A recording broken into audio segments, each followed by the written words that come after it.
Mental health refers to our emotional, cognitive, and psychological well-being. Mental health overall is a very sensitive topic for most people to this day simply due to their inability to effectively communicate their feelings and emotions, lack of awareness, as well as shame surrounding it. In the past, those with mental disorders were treated as monsters and were experimented on. These acts play a great role in the way we perceive mental illnesses as well as the solutions today. Mental health issues are not normalized as they should be in society. When mental health and therapy is discussed to the average person, many assumptions and labels such as crazy or psychotic comes to mind, which in turn makes those dealing with mental health issues internalized and causes an unhealthy cycle. The root of mental health stigma amongst blacks can be traced back to slavery, when it was commonly thought that slaves were not sophisticated enough to develop depression, anxiety, or other mental health disorders. This is obviously not true, but the effects of racism have left significant negative effects on both the physical and mental states of African Americans. The basic cause stems from the slave era. The effects are still heavily prevalent in today's society. As African Americans continue on post-slavery, they are still faced with a trauma that perpetuates the psychological impact of racism. Some researchers have suggested that chronic experiences of racism and microaggressions results in racial battle fatigue, which includes anxiety and worry, hypervigilance, headaches, increased heart rate and blood pressure, and other physical and psychological symptoms. This project, we decided to interview NIU students and ask them about the link between mental illness and race. Devlin is an African American student at NIU. He was born and raised on the south side of Chicago. What racial group do you feel is most represented in the mental health community? White. Why? I feel like they're more comfortable reaching out to doctors and going to the hospital and stuff.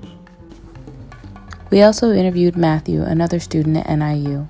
When we asked him what racial group he felt was most represented in the mental health community, he said white people as well, because they're more experienced with therapy since they have access to it in their privileged neighborhoods. Matthew was right, but finding a therapist can be hard.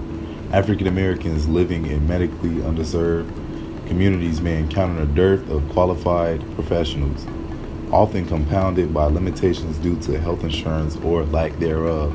According to the National Institution for Health, blacks and Hispanics are less likely to have a private health insurance coverage and more likely to be insured by Medicare or Medicaid, where they are less likely than the white counterparts to receive any of the 16 most commonly performed hospital procedures. In the study conducted by the National Institution for Health, even black people had the same insurance as white people. They were not likely to receive the same treatment. Today, there is an uneven treatment of patients in need of medical help. We then asked Matthew if he felt like he was raised in an environment open enough to discuss mental health issues if he had them. He answered not really, because society still looks at people different if they have mental issues. Matthew, not mentioning anything about race, realizes that there is a stigma against people who have mental health issues. Society has a way of pinning mental health against physical health. If you cannot see it, then it is not true. You can tend to be labeled overdramatic. Mental health is widely suppressed throughout America, and not many people know the proper solutions or ways to address mental health. If you combine the stigma with racial prejudice against African Americans, the combination is detrimental. The key solution to lowering the amount of damage due to mental health within the black community is to simply educate the black community, whether it be the basic facts of mental health, such as causes and aggressors, or when and where to seek treatment, can play a huge role in blacks' mental health. Another major element is to encourage the youth as well as the older crowd to open up about their mental struggles instead of bottling it up, therefore making it worse. With black celebrities coming up about their mental health issues, it encourages other people in their fan bases to do the same. Celebrities such as Dwayne "The Rock" Johnson, Sherry Washington, and Kanye West deal with mental illnesses, including depression and bipolar disease. Black celebrities can be an advocate for mental health, such as LeBron James. LeBron speaks to his fans about mental health, saying mental fitness is just as important as physical fitness, and starting a movement called Train Your Mind.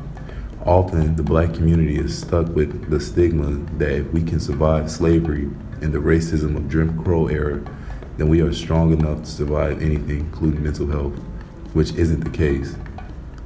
Enabling that idea, it will eventually lead to one's downfall, in which it has happened many times in the past and today. Both of the said solutions will be futile if there is no access for treatment and therapy within the black neighborhoods and schools. It is important to acknowledge that you have a mental health issue, but the next steps, such as seeking help, are just as vital. In order for us to close the gap between mental health illnesses and treatments for minorities, we need to work on getting them more access to mental health resources. We need to make it the topic of more conversations and develop more of an open mindset when we talk about it.